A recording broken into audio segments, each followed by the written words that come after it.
Hey guys, Shane here. So today we're going to be taking a look at something kind of different and somewhat interesting, and that is a stowage set from Legend models. Let's have a look and see what we get in the box. So we get a pretty sturdy cardboard box. Sometimes Legend's boxing leaves a little bit desired, to be honest. I've ordered a few figures from them before and the boxes were atrocious.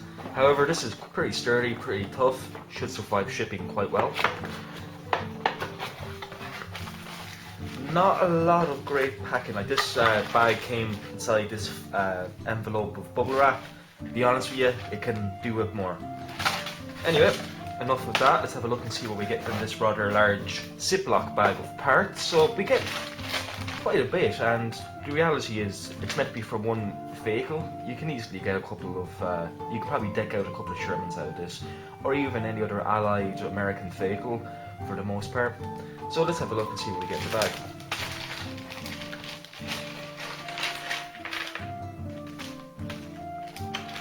So I'll just push all this to one side and we'll have a look at each part individually. So here is the main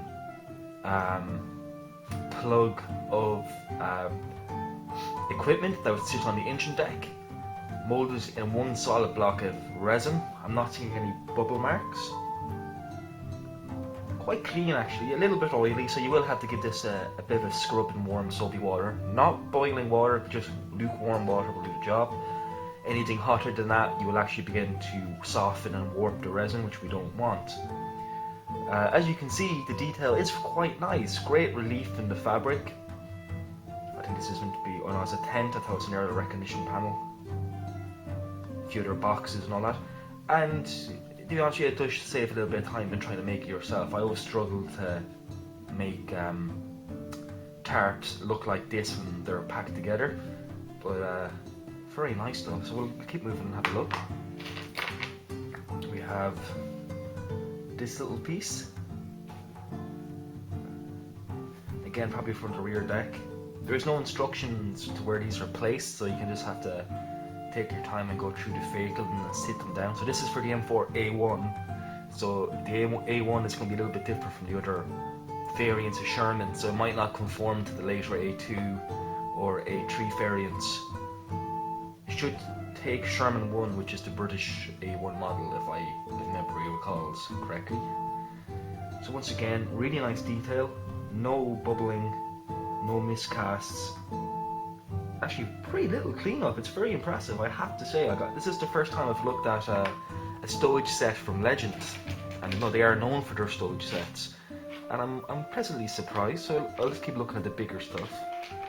So now we're looking onto the smaller sprues and stuff, or cast plugs. Once again, I'll bring us in a bit closer. Now I don't know how well the camera is picking this up, because sometimes it doesn't like this this type of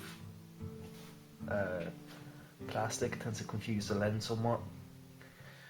So again, a few other bed rolls, pretty nice. Same again here. And like the nice thing about these types of casts, you can put them anywhere on the vehicle or on any vehicle, and basically like you can put these on most other type of vehicles, even German ones, because they're just bed rolls. However, there are certain bits of equipment that are only American, so make sure you do your reference work if you're cannibalizing these for parts. We have some oil drums, a toolbox by the looks of it, which is pretty cool, and some type of box. So again, pretty nice. Again, I'm not seeing any bubble marks, which is good. Then we have a collection of backpacks, or duffel bags, whatever the hell they're called. And what I like about them is they're not flat. They're actually molded like they're full. So that's kind of cool. And sometimes I wish the plastic ones would have that type of volume to them, because often they look like they're empty. We have some map cases or magazine cases.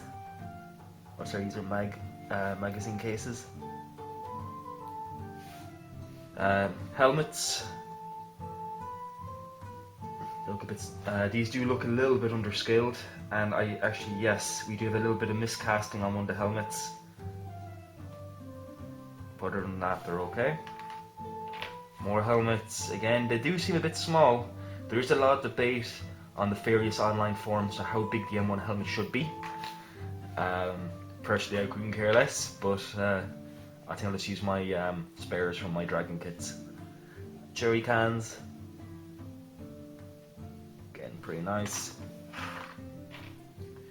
We have, of course, our standard kerosene lantern and a couple of wine bottles or beer bottles. Pretty nice, pretty nice. An oil drum or fuel drum. Again, very nice detail, a little bit of denting moulded into because these were quite thin sheet metal. We have some of our entrenching tools, a little bit of warping on some of the handles, but for the most part they're okay. A German style food case or food container, and a dairy, what do you call these, milk urn or churn, where the hell they're called. Again, very nice. Some ammunition boxes, again very nicely detailed, nice relief. Casting plugs are quite thick, so care must be taken when removing them. We have our separate pieces for the jerry can handles. These are pretty fragile, but in good relief, and they're not bent or miscast, which is nice. Some .5 HMG or 50 caliber ammunition boxes. You can never have too many of them. Often when they were empty, soldiers often would just use them for storing shit because these are waterproof as well. So even you can have as many of them as you want. We have a K ration box. Or is that, no, sorry, that's not a K ration box, my apologies. That's just a standard like American Army shipping box. A duffel bag. A few buckets and kind of cooking utensils. I think that's like a little bit small cooking bucket and then a proper pail. So pretty cool. Another oil can. And then, almost done now, we have a piece of wood, which is often you see a plank of wood across the transmission cover to act as like a shelf that store crap on, so you have that. Bit of a bow in it, but I think that bow is to help it conform into the model. Again, we'll test fit this when we get around to the build I intend to use this on, and we'll see does it work then. Some more pouches or ammunition pouches, again nice detail on them. A couple of your standard canteens. Then we get 2 jerry cans that have mounting brackets that will be welded onto the back of the engine deck, above the basically either side of the fenders, if you will. And then we get 2 very small and very weird looking binoculars.